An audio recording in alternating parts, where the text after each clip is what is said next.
তো বন্ধুরা দেখতে পাচ্ছেন আমাদের এই খামারি ভাই তার খামারের গাভীগুলোর খাদ্য নিশ্চিতকরণের জন্য কাঁচা ঘাসের পাশাপাশি শুকনো খড়ের ব্যবস্থা করে রেখেছেন বাড়ির সামনে।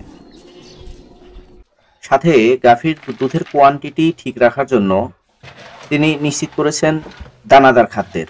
তো দেখতে পাচ্ছেন বিকেলে মিল্কিং করার পরে মানে দুধ দোহানোর পরে তিনি তার গাভীগুলোকে খাবার দিয়ে দিচ্ছেন। এখন উনি কিন্তু দুধ দহনের পরে সাথে সাথে গাভীগুলোকে খাবার দিচ্ছেন। এখানে উনি গাভীগুলোকে খাবার দেওয়ার কারণে গাভীগুলো দাঁড়িয়ে দাঁড়িয়ে খাবার খাচ্ছে।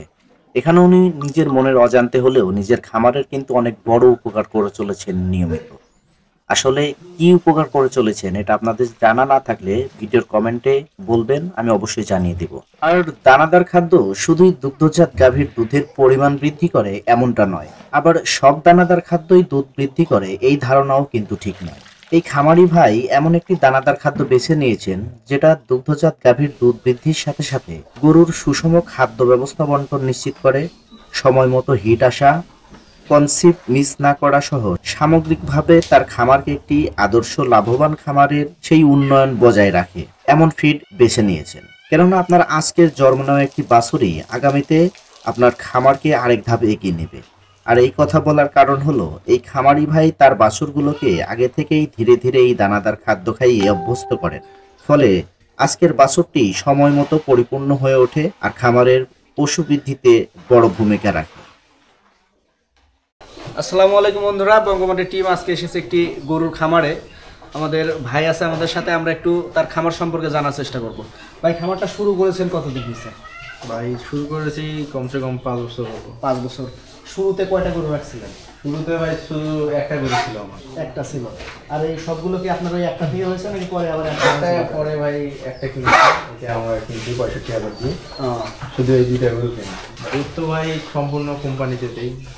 আচ্ছা, আর হচ্ছে আপনার কাঁচা ঘাসের যোগান বা খড় কি অবস্থা, কি করেন? কাঁচা গাছ তো ভাই আছে, এই 3-4 শতক জমিতে লাগাইছি। আচ্ছা, আর হচ্ছে শুকনা খড় দেন এখন? আচ্ছা। আর গরু খামার করে আসলে আপনার কি লাভবান মনে হচ্ছে নাকি? লাভবান তো অবশ্যই অবশ্যই লাভবান। কেউ ধরে থাকলে বা এগুলোর অসুখ বিসুখ যখন যে সমস্যাগুলো হয়, ভ্যাকসিন ট্যাকসিন এগুলো রেগুলার গরুর পরিচর্যাটা ঠিক মতো করলে অবশ্যই খামারের লাভবান হবে। বর্তমান তো ভাই রোগ দেখি না তেমন।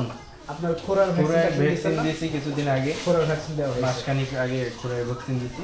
আচ্ছা। লাম্পি তো চলে গেছে, এখন তো লাম্পি নাই বর্তমানে। আর ভাই কি মানে এটা গরু পালনের সাথে সাথে পাশাপাশি করেন?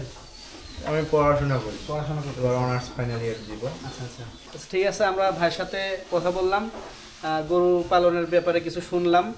আর আপনাদের আরও কিছু জানা থাকলে অবশ্যই কমেন্টসে জানাবেন। আর বাংলাদেশকে দেখতে অবশ্যই বঙ্গমাটিতে চোখ রাখুন, বঙ্গমাটি চ্যানেলটি সাবস্ক্রাইব করে রাখবেন। কথা হবে পরের ভিডিওতে।